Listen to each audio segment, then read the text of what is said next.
Nilai pasar JICES melonjak drastis setelah tampil impresif bersama timnas Indonesia di dua laga kualifikasi Piala Dunia 2026. Bek Venezia itu punya peran vital di timnas Indonesia. Posisinya tak tergantikan sejak melakoni debut bersama Garuda pada 21 Maret 2024. JICES bahkan dipercaya sebagai kapten timnas Indonesia hingga kursi pelatih berganti ke tangan Patrick Kluivert. Bek 23 tahun itu selalu tampil penuh bersama timnas Indonesia saat melawan Australia dan Bahrain pada laga kualifikasi Piala Dunia 2026 periode Maret 2025. ICES turun andil menganjarkan Indonesia menang 1-0 atas Bahrain di Stadion SU GBK Jakarta. Sebelumnya Indonesia kalah 1-5 dari Australia di Sydney. Merujuk pada Transfermarkt, nilai jual JICES hanya mencapai 3 juta euro sebelum tampil menghadapi Australia. Kini nilai pasarnya mencapai 5 juta euro atau nyaris menyentuh 90 miliar rupiah. JICES kini menjadi pemain dengan nilai pasar tertinggi kedua di timnas Indonesia. JICES sejajar dengan Imel Audero yang bermain di Palermo dengan nilai pasar yang sama. Sementara itu, posisi teratas masih dihuni bek FC20 Michel Gers yang nilai pasarnya mencapai 9 juta euro atau sekitar 155 miliar rupiah. Selain tampil apik di timnas Indonesia, JICES juga punya peran besar di level klub. Ia selalu tampil konsisten meski Venezia berkutat di papan bawah klasemen Serie A. Performa apik ICES bersama Venezia menarik perhatian klub-klub elit Liga Italia. AC Milan, Inter Milan, dan Napoli dilaporkan tertarik meminang ICES di akhir musim.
kapten timnas Indonesia JICES mengakui harus mengeluarkan dua bahasa saat berduet dengan Miss Hilgers dan Rizky Ridho.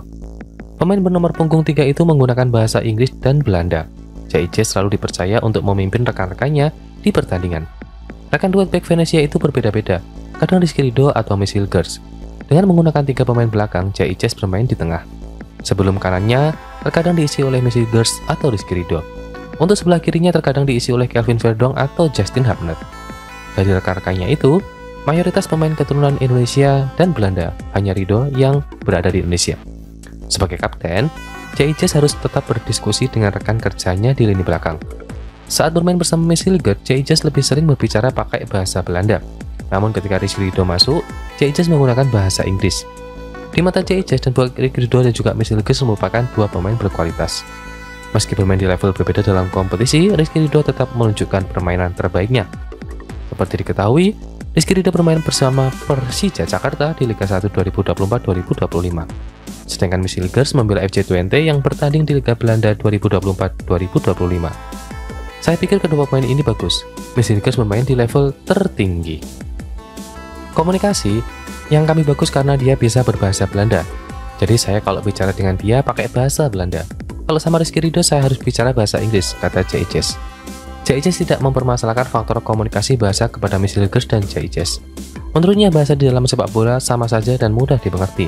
Ini sama aja. Kedua pemain bagus dan punya kualitas. Saya senang punya kedua pemain itu di dalam tim ini, kata JICES. Perjuangan JICES dan kawan-kawan masih akan berlanjut. Dijadwalkan timnas Indonesia akan bertemu Cina dan Jepang pada Juni 2025. Timnas Indonesia melawan Cina pada laga ke-9 grup C putaran ketiga kualifikasi Piala Dunia 2026 zona Asia di Stadion Utama Gelora Bung Karno Senayan, Jakarta Pusat. Selanjutnya menantang Jepang pada laga ke-10 grup C putaran ketiga kualifikasi Piala Dunia 2026 zona Asia di Stadion Panasonic Suita, Osaka pada Selasa 10 Juni 2025.